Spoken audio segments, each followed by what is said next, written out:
नमस्कार प्रियास किचन में आपण समस्त को अनेक अनेक स्वागत। आज आम बनइबा बड़ ओषा स्पेशल बा गुरुवार स्पेशल आम ओडिशार ऑथेंटिक रेसिपी घृत बा अटकाली बा तरण।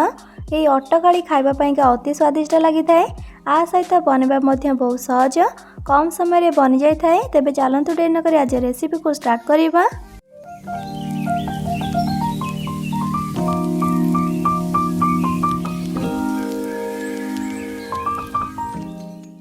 अटकाली बनवाई प्रथम देखो मु किसी ड्राई नट्स को एठार नहीं 8 ରୁ 10टा खंडे काजू को नहीं आपण अधिक एठार काजू नहीं पारती। ता सहित गोटे बड़ चामच किसमिस को नहीं गोटे बड़ चामच चिना बादाम को नहीं ता सहित 7 ରୁ 8टा आलमंड को काटिक एठार नहीं। ड्राई फ्रूट्स बिल्कुल भी ऑप्शनल अच्छी चाहिए आप नहीं पारे न नहीं पारे। एबे चलतु स्टार्ट करिबा रेसिपी। तो ये गोटे कड़ईटे गैस उपर गरम करी आउ से गरम हो गला परे आमे देदेबा प्रथम ये गुआ घी। ये मु गोटे छोट चामच गुआ घी नहीं घी गरम हो गला परे आमर जो ड्राई नट्स गुड़ाक थिला ताको भाजिबा। प्रथम ये मु चिना बादाम काजू को देकी किछि सेकेंड पई भाजिबी। टिके भाजी गला परे आमे ये किसमिस को देबा। ये मु आलमंड को भाजिबिनी कंचा ही एठे पकेइबा। तो फ्लेम को आमे रखिबा लो टू मीडियम रे। टिके गोल्डन कलर हैला पर्यंत याको भाजिबा। टिके भाजी गला परे ताको गोटे प्लेट को बाहर करनेबा। तो ये देखो आम भाजिकी बाहर कर नहीं आपको रखा साइड रे। आमर से कड़े आहरी घी अच्छी से घी आम फुटण पकेबा। तो फुटण रे ये देखो मु नहीं गुजराती 2टा गोलमरीच 6 ରୁ 7टा आउ हाफ चामच जीरा आउ 2टा तेजपत्र ये सबू को टिके भाजिबा। ये टिके भाजी गला परे तार जिते गोटे बास्ना आसीबो आमे देबा पानी। तो ये इम्पोर्टाट जिनस आपण मानक ध्यान रखा पड़ो। जो कप रे चाउल चूना को मापिकी गोटे कप नेबी से कप रे मापिकी ये 4 कप पानी दौची। तो 4 कप पानी एबे देबा। आउ पानी पछरे भी आम यूज करबा। पानी रा भाग माप जदि ठीक रहिला अटकाली परफेक्ट बनिबो। एठी आम लूण को दे देबा। लूण को आपण माने स्किप करिबेनी लूण टिके नियति भाबरे पकेबे टेस्ट भल आसीबो। आउ एठी आम देबा गुड़। एठी मु गोटे कप रु टिके कम गुड़ नैची। तो आपण गुड़ बदले चीनी मध्य नहीं पारिबे। आ मिठार परिमाण आपण माने कम अधिक करके नहीं पारिबे।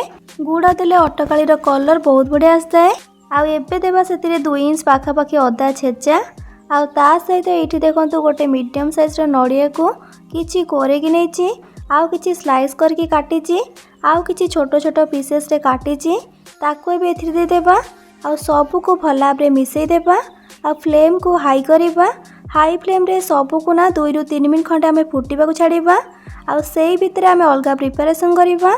एठी देखंतु मु गोटे बाउलटे नैची आउ सेथिरे गोटे कप आमे देबा अरुआ चाउल रो चूना को। आपण माने केते अटकाली बनेबे से हिसाब रे चाउल गुंड को कम अधिक करके नहीं पारिबे। आउ सेई कप रे मापिकी 2 कप देबा पानी। तो प्रथम आमे कड़ाई रे 4 कप पानी देइचे। एबे देले 2 कप पानी टोटाल 6 कप पानी ताकू भला भाबरे मिसई देबा।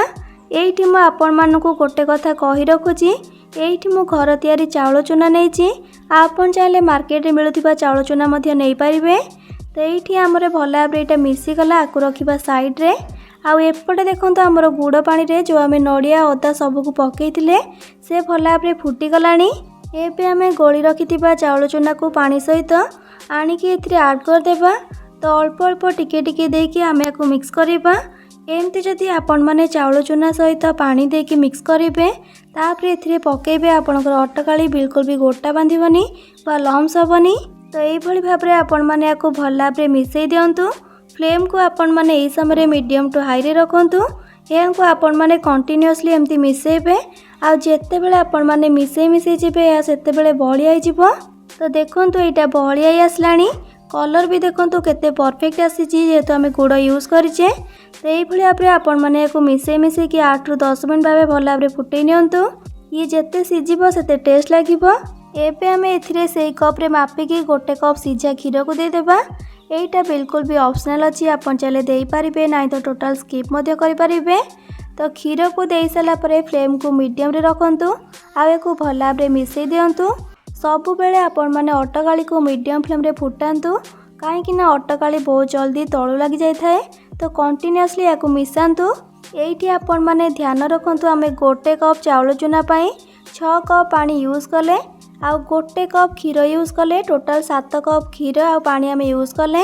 क्षीर आमर अटकाली रे भल भाव मिसीगला से गोटे छोट चामच गुजराती गुंड को पकेबा आ ता सहित भाजी रखि ड्राई नट्स को भी पकेबा। एबे फ्लेम को मीडियम करके भल भाव फुटे नेबा 5 ରୁ 6 मिनट पाई। 5 ରୁ 6 मिनट मीडियम फ्लेम रे फुटेला परे आमर एठी अटकाली पूरा पूरी रेडी होगला। एबे गैस रा फ्लेम को ऑफ करनेबा। आशा करछि कि आपण मानकु निश्चिंत ए रेसिपीटी पसंद आस्थिबो। पसंद आस्थिले प्लीज वीडियोटी को लाइक करिवे, सांग मानक सहित शेयर करिवे। चैनल नुआ थिले प्लीज चैनल को सब्सक्राइब करनेबे आ पाखरे थिबा छोटो bell icon all option click करिवे छात्र मो अपलोड करथिबा हम समस्त वीडियो नोटिफिकेशंस आपण सर्वप्रथमे पाई परिबे। तेबे आज पई रहउची पुणी आसीबी नुआ एक रेसिपी नै कि से पर्यंत रहिली। लव यू ऑल, जय जगन्नाथ।